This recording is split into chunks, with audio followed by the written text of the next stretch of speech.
L'opération Un artiste, un collège, l'idée en fait c'est d'envoyer des compagnies de théâtre, des compagnies de danse, des musiciens, des artistes mais de tout style d'art dans les collèges. Donc l'idée c'est qu'on nous offre la possibilité de travailler avec un groupe d'élèves et en même temps on a du temps pour nous pour répéter notre propre création qui est en liaison avec ce qu'on fait avec les élèves.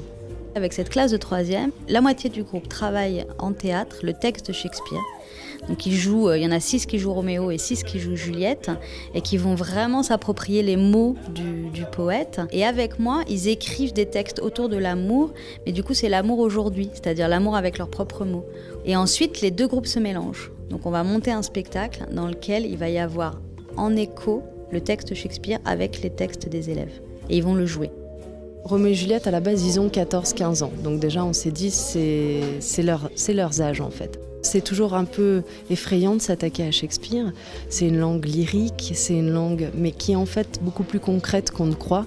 C'est quand même 2 adolescents qui sont en plein dans des sentiments qui les dépassent, qui savent qu'il va les emmener vers une issue fatale.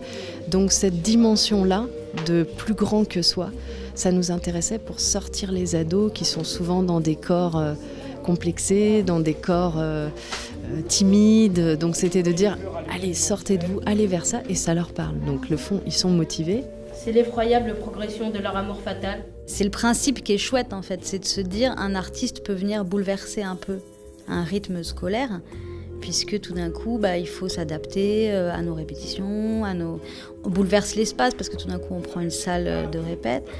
Mais mon envie en tout cas, c'est que beaucoup d'élèves puissent comprendre aussi comment ça marche tout ça, d'où ça part l'écriture, de quoi on s'inspire, d'où on part du réel, on part de la poésie, on va vers quoi. Et quelque part, je pense que j'espère, en tout cas, ça les rend curieux du monde artistique déjà.